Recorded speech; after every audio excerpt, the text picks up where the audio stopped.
我發現咗新會呢條好有意思嘅騎行路線。網友話我咁耐都未衝出台開地區，喂，我真係好似走唔出喎。因為嗰日參觀荷蘭要塞嘅時候呢，突然間諗到嘅竟然係新會城牆，探索100座被時間遺忘嘅舊建築新會古城牆。咁點解到咗荷蘭，我先突然間諗起新會嘅古城牆呢？可能係身處喺自己嘅文化入邊嘅時候呢，睇乜嘢都覺得係理所當然啊，所以行出去呢，反而更加睇清楚自己啊。呢個荷蘭要塞呢，大概係建於1675年到1685年之間。咁根據翻新會縣志嘅記載，早喺1474年呢，檢視圖魯呢就以蠔殼修築新會城，並且開鑿咗會城河，用於防禦。新會古城呢，比荷蘭要塞仲早咗200年。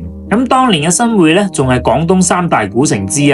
咁不過依家呢，最能夠表達古城嘅呢，肯定係全長曾經達到6800米，高大概7.2米嘅新會古城牆。今日呢，就帶住3個問題去探索。咁當年新會嘅古城大概係喺邊個範圍呢？新會古城嘅8座城門又喺邊個位置呢？順住城牆嘅路線騎行，又有咩舊建築值得一睇呢？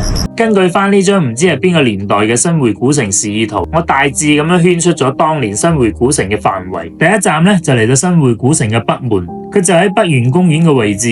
咁當年嘅北門呢，就係呢座宏偉嘅城門啦。佢係喺1957年俾人拆咗嘅。北門直行大概100米呢，就到達第2站新會學宮。當年廣東大儒陳白沙喺呢度講學呢，就令到佢成為新會最高嘅學府同埋文教中心。1958年新會縣博物館喺學宮成立，成為廣東較早嘅縣級博物館之一。依家見到嘅建築呢，大多數都係清代重修嘅格局。學宮或者係算得上係新會作為千年古郡嘅歷史見證。第3站呢，就探索學宮隔籬嘅馬山。大概喺1925年呢，新會推行拆城築路，古城牆拆落嚟嘅牆磚呢，直接用於鋪設馬路。而山上面嘅北邊呢，就變成咗保留遺址嘅最佳地點啦。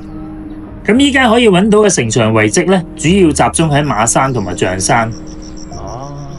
呢面就係馬山上邊僅存嘅50米古城牆，表面呢係可以睇到唔同時期修補嘅痕跡嘅。幾百年嘅歷史縮影成為一面牆呢，真心係有啲感慨啊！時代嘅洪流呢，真係邊個都匿唔過啊！根據翻地圖呢，順住城牆過嚟呢，就到達大東門啦。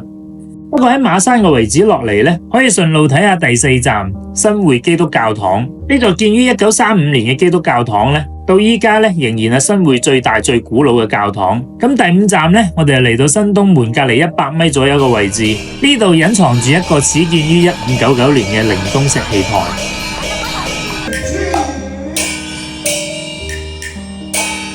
呢座400幾歲嘅典型嶺南古器台呢，經歷過戰火，俾火燒過，被遺忘過，依家呢，喺呢班新會人手中呢，重新活咗過嚟。每個星期日早上呢，呢度依然紅鼓一響，好戲開場。當你見到呢度依然有人唱，有人聽，突然間就覺得呢，400幾年似乎都唔係咁遙遠啫。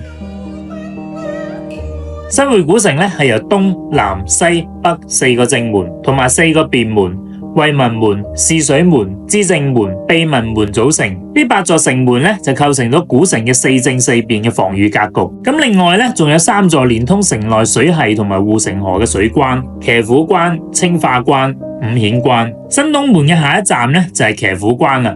咁騎虎關嘅對面呢，就嚟到第6站新會嘅地標光州廣場。嗱，影翻個相先。咁前面50米左右嘅地方呢，仲有個碉樓餘慶樓。騎虎關掟個彎呢，就到達泗水門啦。呢度係泗水門。泗水門直落幾百米呢，就到達人民路口。呢個路口呢，就係知正門啦。知正門嘅下一站呢，就係青化關。頭個口就叫做青化關，就係郵政大樓呢個路口。跟住呢，我哋嚟到南漁路口。呢個路口呢，就叫做大南門。以前呢，係一個大正門。大南門嘅下一站呢，就係五顯涌路口啦。呢個路口呢，就係五顯關。五顯關嘅下一站呢，就係象山路口。呢個路口呢，就係秘民門啦。沿路直行到新會舊車站嘅對面呢，就係大西門啦。睇住呢個象山邊呢，我懷疑呢啲本身就係城牆啊。行近睇下呢，有泥土層，有石塊層，呢度應該就係古城牆嘅一部分啦。咁跟住我哋嚟到第7站象山公園，探索一下傳說中近500米長嘅古城牆遺跡。呢個榕台係有咩作用嘅呢？冇見到有資料標注。而呢度有條小路喎，入去睇下有咩發現先。中間劈開咗一段路，我感覺佢就係城牆嘅一部分啦。呢度應該係古城牆，泥土入邊仲有磚塊，青磚咧多數都已經脫落咗啦，可以睇到土牆深。不過呢一切都係估嘅啫。咁我不斷喺樹林入邊探索，感覺古城牆咧大部分已經改建成水泥路啦，反而係水泥路邊嘅路基咧更加接近古城牆嘅質感。呢個樓梯咧似乎有啲故事喎，一上嚟咧就見到疑似古城牆嘅泥路啦，仲有人嚇咗一跳。所以就撞破人都好事。跟住咧就嚟到城門大炮啦。咁當時喺荷蘭要塞博物館咧都有大炮嘅，不過最得意嘅係咧佢隔籬準備咗2個水炮。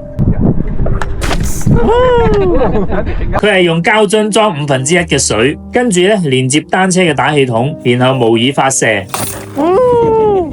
連隔籬90歲嘅阿婆咧都玩咗2次啊！象山上邊嘅古城牆遺跡咧，算係同大自然融為一體啦。下一站咧就嚟到惠民西路。佢嗰啲都係惠民門啦。惠民門往北門嘅路上咧，呢度係有一片早期新會一中嘅教師宿舍。網上資料話咧，呢度都有古城牆嘅遺跡。咁我估計咧都係類似咁嘅啫，青磚脫落嘅土牆深。咁新會古城牆嘅路線大概就係咁樣啦。我踩咗一圈咧，加埋馬山象山嘅探索咧，大概係2個鐘。有時間可以踩一圈感受一下。呢一圈騎嘅唔係城牆，而係600年嘅輪廓。博物館呢個老坑咧喺度修復緊發掘出嚟嘅碎片，仲俾啲參觀嘅人參與啊，揀下類似材質嘅碎片出嚟。牆嘅兩邊咧都係小朋友畫荷蘭要塞博物館嘅畫，只能夠話咧，人果然就係環境嘅動物啊！真會古嘅，真會古城牆。